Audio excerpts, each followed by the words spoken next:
नमस्कार मित्रांनो, तुम्हा सर्वांचं माझ्या YouTube चॅनलवर पुन्हा एकदा खूप खूप आणि मनापासून स्वागत आहे। आजच्या व्हिडिओमध्ये आपण बघूया केंद्रीय कर्मचाऱ्यांसाठी गुड न्यूज। 8व्या वेतन आयोगाबाबत मोठी अपडेट समोर।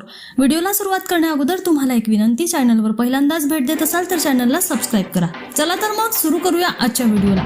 केंद्रीय सरकारी कर्मचारी आणि पेन्शनधारकांसाठी एक अत्यंत महत्त्वपूर्ण अपडेट समोर आलेली आहे। प्रदीर्घ काळापासून प्रतीक्षेत असलेल्या 8व्या वेतन आयोगाच्या हालचालींना आता वेग आलेला आहे। आयोगाचे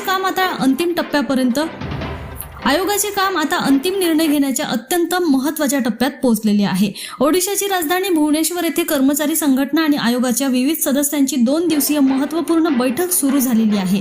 6 जुलैपासून सुरू झालेली ही बैठक 7 जुलैपर्यंत चालणार असून यामध्ये कर्मचाऱ्यांच्या जिव्हाळ्याच्या अनेक विषयावर थेट चर्चा केली जात आहे। मुख्य अजेंडा आणि कर्मचाऱ्यांच्या मागण्या। 2 दिवसीय बैठकीत कर्मचारी संघटनांच्या वतीने अनेक प्रलंबित मागण्या आणि सूचना आयोगासमोर मांडल्या जात आहेत। प्रामुख्याने कर्मचाऱ्यांचे वेतन, महागाई भत्ता, इतर भत्ते आणि पेन्शनशी संबंधित क्लिष्ट प्रश्नांवर या बैठकीत सविस्तर खोलवर चर्चा होत आहे। सध्या सरकारी संघटना फिटमेंट फॅक्टर वाढवण्यासाठी आग्रही आहेत। फिटमेंट फॅक्टर अपेक्षेप्रमाणे वाढवला गेला तर कर्मचाऱ्यांच्या मूळ वेतनात मोठी वाढ होऊ शकते। याशिवाय वाढत्या महागाईच्या प्रमाणात भत्त्याची पुनर्रचना करणे आणि निवृत्ती वेतनधारकांच्या पेन्शनमध्ये सुधारणा करणे हे या बैठकीचे मुख्य उद्देश आहे। विविध शहरांमधून फीडबॅक आणि पुढील नियोजन। 8व्या वेतन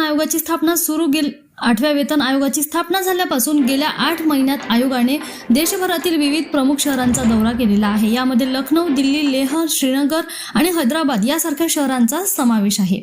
या सर्व ठिकाणी स्थानिक कर्मचारी संघटनांशी थेट संवाद साधून त्यांच्या समस्या, मागण्या आणि जमिनीवरील परिस्थितीचा अभ्यास करण्यात आलेला आहे।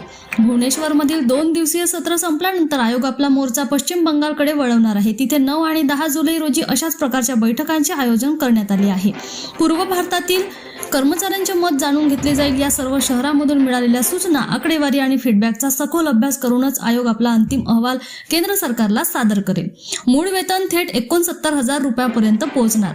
दरम्यान सोशल मीडिया आणि विविध माध्यमांवर 8व्या वेतन आयोगाच्या अंतर्गत फॅमिली युनिटच्या एका नवीन सूत्राची जोरदार चर्चा सुरू आहे।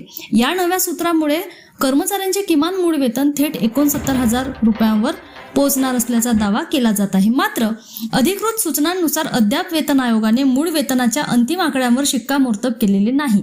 सध्या विविध पर्यायावर आणि सूत्रांवर केवळ चर्चा व अभ्यास सुरू आहे। त्यामुळे 69,000 रुपयांचा मूळ वेतनाबाबतचा कोणताही अंतिम निर्णय अद्याप झालेला नाही। कर्मचाऱ्यांनी अशा अधिकृत घोषणा होईपर्यंत संयम राखणे गरजेचे आहे। कोट्यवधी लोकांवर होणार थेट परिणाम। 8व्या वेतन आयोगाच्या शिफारशी केवळ नोकरीत असलेल्या कर्मचाऱ्यांसाठीच नव्हे तर देशभरातील लाखो पेन्शनधारक आणि त्यांच्या कुटुंबासाठी अत्यंत महत्त्वाचे आहेत। या निर्णयाचा थेट परिणाम जवळपास 8 कोटीहून अधिक लोकांना आर्थिक गणितावर होणार आहे। त्यामुळेच भुवनेश्वर आणि त्यानंतर पश्चिम बंगालमध्ये होणाऱ्या या बैठकांकडे संपूर्ण देशातील सरकारी कर्मचारी वर्गाचे डोळे लावून राहिलेले आहेत। पुन्हा भेटू एका नवीन अपडेटसह। धन्यवाद।